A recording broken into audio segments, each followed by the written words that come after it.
Okay, Senator Duckworth. I thank my colleagues. My daughter has dental surgery, so they're being very kind so I can get her through that. Thank you. Mr. Secretary, last March, the President invoked the Alien Enemies Act, a notorious wartime law last used for Japanese internment. He said that he was responding to the Maduro regime's supposed invasion or other acts of war against the United States.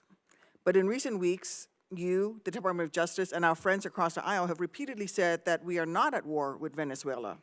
Secretary Rubio, if that is true and we are not at war with Venezuela, will you advise the President to rescind his invocation of the Wartime Alien Enemies Act? Well, that was a mechanism to remove people from our country that prevent grave danger. So, for example, we know for a fact that Tren de Agua is a very dangerous gang. In fact, I believe, if I'm not mistaken, I may have been the first member of Congress. This is a wartime act, Mr. Secretary. Well, are we currently at war with Venezuela? No, we're not in a state of war in Venezuela. Okay, the Supreme Court has described the Alien Enemies Act as a wartime power, our Supreme Court. And before now, the Alien Enemies Act was only invoked during the War of 1812, World War I, World War II, when it was used to intern thousands of innocent civilians. Are you really arguing that the President should be able to wield an internment law? No, but we're talking about two separate things here. So you're talking about the state of Venezuela or are describing the regime.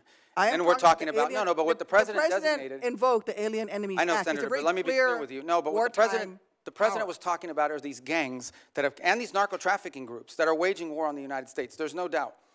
These groups have waged war on the United States. They have waged, for example, Tren de Agua is not just a criminal gang presence in our street. It is a criminal gang directly responsible for narco-trafficking. The Trump administration has acknowledged that the vast majority of the men it rounded up and deported to torture under this law had no criminal records whatsoever. We didn't torture anybody. Over 75%.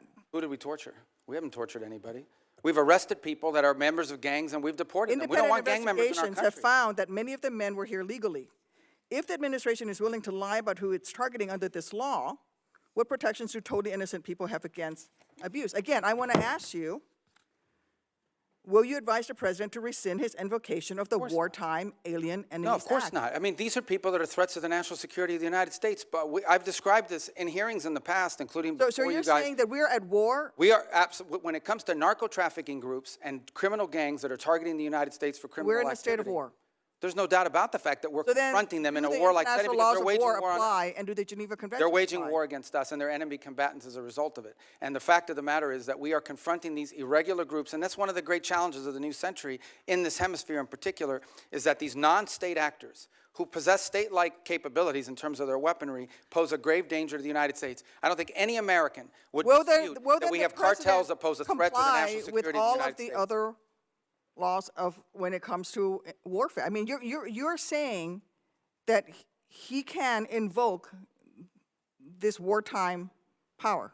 No, I'm saying, you're asking me, I'm here to discuss foreign policy and what's in the realm of the Department of State. Well, I think your questions are better directed to the Department of Justice. Enemies Act, but I would tell you that. Which is a wartime, which is something that but you're asking me a question that's, can be invoked during wartime. But you're asking me a question invoked during the War of 1812, World War I, and World War II. You're it's only been invoked 3 times, and this President is invoking it. Okay, you're asking me a question about the domestic application of a law that's best directed to the Department of Justice. No, it is because you're asking me something to opine on something that's in the realm of the Department of Justice in terms of its domestic application. I can tell you that the United States is most certainly confronting terrorist and criminal organizations operating in our hemisphere that pose a grave danger to the United States. Anyone who believes that gangs that flood our country with fentanyl or cocaine are not threats to the United States is not living in reality and certainly does not reflect the opinion of most Americans. The President already said that he was ready to put American troops in Venezuela again. So we're at war right now.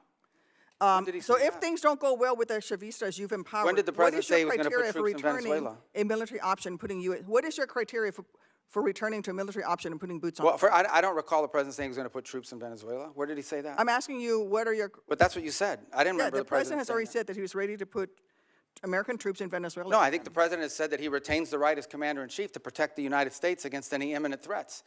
Maybe that involves troops, maybe that involves air power. We hope, but we don't anticipate that being the case in Venezuela. I worry that you are playing fast and loose with our nation's Well, I just gave you testimony here. I just want to conclude by saying... Yeah, but I just gave you testimony of how well things are moving forward, not as fast as everybody would like. Yeah, but you also said that in 6 or 9 months, if things don't go well, you're going to have to do something else. And the President's already said that he's not ruled out the military option. And you've also just said that, yes, we are at war. The President has wartime powers. But every president retains the power to use military to protect. So it's reasonable for me to ask you And I gave you a very specific example. Every president retains the right to defend the United States against an imminent threat. Yes, if there are just give you an example, Iranian drones deployed in Venezuela that could threaten the United States, we most certainly will address that, even if it's located in Venezuela. But we hope we don't get to that point. We don't expect to get to that point. I don't think that we're not trending in that direction. That's a fact. But that said, on the one hand, people of America are worried that this is a president who engages in yet another forever war, Mr. Secretary. We don't need to be in another forever war, and that is the path that we are going towards. And let me just say, well, how are we going towards a forever war if we're dealing with Delcy Rodriguez every day? Option. You're not going to ask him to rescind his invocation of the Alien Enemies Act. That puts Americans in jeopardy. And let me just say something about the president's recent comments about NATO allies. When I served in Iraq, there were Polish forces there with us. There were British forces there with us. There were Spanish forces there with us. I personally landed in Elzi, España, which came under direct attack by insurgents. Polish troops who have worked with the Illinois military, with the Illinois National Guard for 30 years, died in Afghanistan, Mr. Secretary. All the president wants is for NATO to have more our NATO allies have stood beside us. He wants our allies to have more NATO. We need to maintain the strength of that alliance. I get it. All the president wants is our allies. Your time's up. Not making much progress here.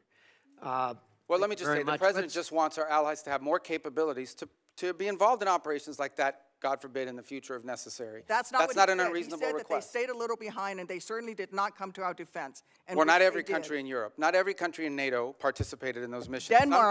Denmark suffered some of the greatest military casualties. There's no doubt that many of our allies have stepped forward and provided assistance to us, and there are many others that simply don't have the capability to do it now or in the future. That's not what the president said. Senator Lee, that's what he was pointing to.